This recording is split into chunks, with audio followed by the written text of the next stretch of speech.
Dear viewers, আসসালামু আলাইকুম। বিভিন্ন চাকরি পরীক্ষায় আসা গুরুত্বপূর্ণ কিছু গাণিতিক প্রশ্ন নিয়ে আপনাদের সামনে উপস্থাপন করব। তো প্রথমত আমরা একটি প্রশ্ন লক্ষ্য করি, কোনো সংখ্যার 75% সমান 3। প্রশ্নটি এসেছে দশম স্কুল নিবন্ধন পরীক্ষা 2014। তাহলে কোনো সংখ্যার উল্লেখ থাকলে আমরা ধরে নেব সংখ্যাটি এক্স।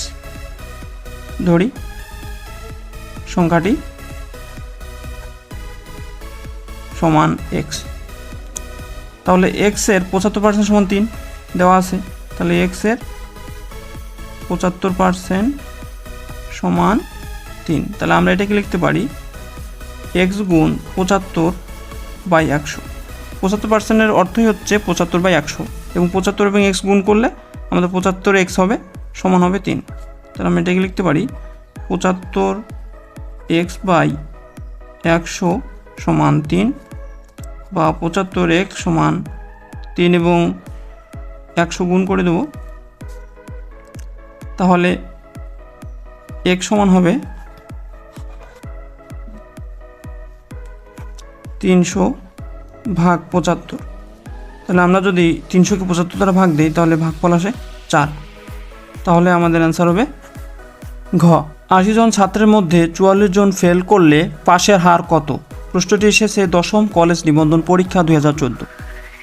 তাহলে পাশ করলো কতজন? মোট শিক্ষার্থী হচ্ছে 80 জন, ফেল করছে 44 জন, তাহলে পাশ করেছে কতজন?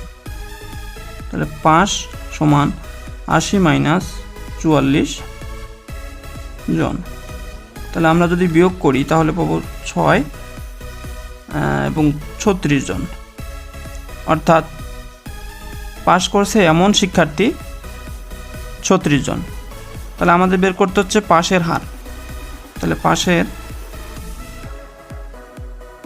হার সমান নিচে যে মোট শিক্ষার্থী কতজনের মধ্যে? 80 জনের মধ্যে, সেজন্য নিচে 80 লিখতে হবে, অর্থাৎ যতজন শিক্ষার্থীর মধ্যে যতজন পাশ করেছে সেটা উপরে লিখতে হবে। কতজন পাশ করেছে? 36, অর্থাৎ মোট শিক্ষার্থী এবং পাশকৃত শিক্ষার্থী উপরে গুণ 100%, অর্থাৎ শতকরা পাশের হার। পাশের হার বলতে শতকরা।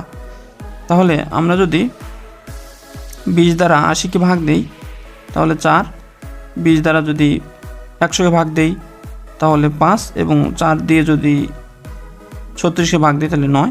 তাহলে 9 এবং 5 গুণ করলে 45%, অর্থাৎ পাশের হার 45%। তাহলে অ্যান্সার হচ্ছে ক।